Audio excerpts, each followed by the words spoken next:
Ma'am क्या कार्यक्रम थे आज इलाहाबाद के?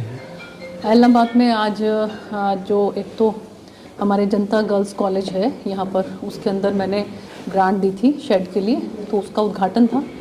और इसके साथ साथ एक धर्मशाला है, वहाँ पर भी ग्रांट दी थी, तो वहाँ पर उन लोगों ने भी कार्यक्रम किया हुआ था। और इसके साथ साथ हमारे भाई रवि लड्ढा जी जो हैं पूर्व में नगर पालिका के यहाँ के जो प्रधान रहे हैं, तो इन्होंने भी एक जो है सबका मिलन समारोह किया हुआ था। सबको बुलाकर जितने भी हमारे इलाहाबाद के जो वासी हैं, तो उनके साथ मिलकर उनके साथ बातचीत करना, उनकी कोई समस्याएं हैं तो उनका समाधान करना, और इसके साथ साथ इन्होंने सबको भोजन पर भी आमंत्रित किया था। तो इसी संदर्भ में मेरा यहाँ पर आना हुआ।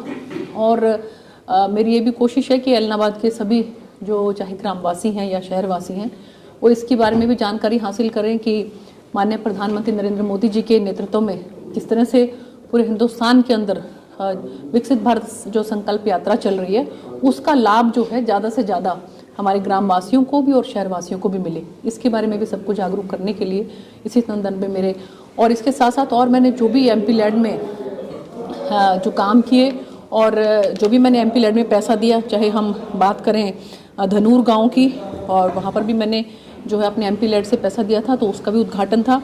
और धनूर गांव में ही एक जगह पर शिलान्यास था, वहाँ पर जो शेड था उसके लिए जो मैंने पैसा दिया।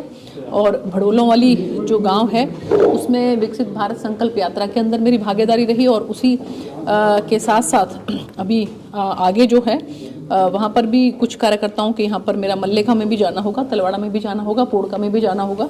तो इसी तरह से ही पूरे इलाहाबाद के जो भिन्न भिन्न ग्राम हैं और जो भिन्न भिन्न स्थान हैं, उन पर मेरे जाने का आज का कार्यक्रम। चुनावी वर्ष भी है और भी चेहरे निकल के आ रहे हैं लोकसभा के लिए, तो आप क्या लगता है दोबारा से चुनाव लोकसभा का लड़ेंगे, या रतिया का भी जिक्र चल रहा है कि रतिया में आप विधानसभा लड़ेंगे?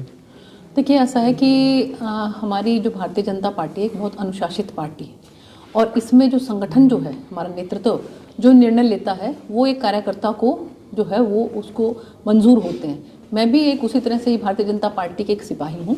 हमारा संगठन जो भी निर्णय लेगा वो मेरे सर माथे पर होगा। लेकिन अगर संगठन मुझसे पूछता है कि आपकी क्या राय है, तो मैं अपनी राय में ये ज़रूर कहना चाहूँगी कि जिस तरह से जो हमारी सिरसा लोकसभा की जनता ने मुझे इतना भरपूर स्नेह और प्यार दिया है, तो मैं फिर से यही चाहूँगी कि मैं सिरसा लोकसभा से चुनाव लड़कर यहाँ की जनता का प्रतिनिधित्व जो है वो संसद के अंदर करूँ। इंडिया गठबंधन की कई बैठकें हुई, लेकिन सीट शेयरिंग को लेकर कई बार बैठकें हो चुकी है, लेकिन उनकी सीट शेयरिंग नहीं हो पा रही, तो आप क्या कुछ करेंगे? देखिए, ऐसा है कि वो सत्ता की जो है भूख में, सत्ता के लालच में, वो एक इस तरह का एक जिसको कहते हैं कि भानुमति का कुनबा जो है वो जोड़ने की कोशिश कर रहे हैं। लेकिन जनता इस बात को देखती है कि माननीय प्रधानमंत्री नरेंद्र मोदी जी के नेतृत्व में जो चहुमुखी विकास आज हमारे भारत का हो रहा है, और माननीय मुख्यमंत्री मनोहर लाल जी के नेतृत्व में हरियाणा में जो हमारा चहुमुखी विकास हो रहा है, इन सब बातों को ध्यान में रखते हुए मुझे पूरी उम्मीद है कि आने वाले समय में भी 2024 के अंदर, जो कि हरियाणा के लिए तो बहुत ही महत्वपूर्ण है, क्योंकि इसी साल के अंदर जो है पहले लोकसभा के चुनाव है और उसके बाद फिर विधानसभा के चुनाव है। 10 की 10 सीटें हम लोकसभा में जो है यहाँ पर जीतेंगे और यहाँ पर कमल का फूल खिलेगा। और इसके साथ साथ हरियाणा के अंदर भी जो है विधानसभा के अंदर बहुमत के साथ हम माननीय मुख्यमंत्री मनोहर लाल जी के नेतृत्व में सरकार बनाएंगे। अशोक तंवर भी बीजेपी में शामिल होने की चर्चाएं चल रही है, क्या इसकी बात है? देखिए, मैंने भी जैसा आप कह रहे हैं, मैंने भी ऐसा कुछ चर्चा सुनी है, और जो हमारा संगठन है वो उनसे मुलाकात करके, और वो पार्टी अगर हमारी पार्टी में शामिल होना चाहते हैं, उनका स्वागत है। कांग्रेस ने राम मंदिर निर्माण का जो आमंत्रण है, जो प्राण प्रतिष्ठा का आमंत्रण है, वो ठुकरा दिए। इसके ऊपर आप कुछ प्रतिक्रिया देंगे? देखिए, ऐसा है कि उन्होंने शुरू से ही जो है उनका राम मंदिर को लेकर जिस तरह का ढुलमुल उनका रवैया रहा है, तो ऐसे उसमें जब पूरा का पूरा हिंदुस्तान ही नहीं बल्कि आप ये देखिए कि पूरे दुनिया भर के अंदर जो हमारे हिंदू सनातन धर्म के जो लोग हैं, उनके अंदर एक ज़बरदस्त उत्साह है, जोश है। लेकिन ऐसे उसमें भी जो है वो कांग्रेस पार्टी के लीडर्स जो हैं वो इस उत्साह में, इस हमारे जो है जोश के अंदर, इस हमारे उत्सव के अंदर अगर वो शामिल नहीं होना चाहते हैं, तो इससे उनकी मानसिकता का पता लगता है। शंकराचार्य भी इसको लेकर विरोध कर रहे हैं, उन्होंने भी जाने से मना कर दिया, क्योंकि वो कह रहे हैं कि अधूरे मंदिर का जो प्राण प्रतिष्ठा है वो अपने धर्म में नहीं है। तो कांग्रेस के साथ साथ शंकराचार्य भी है, उन्होंने भी विरोध किया, तो उस पर आप क्या कहेंगे?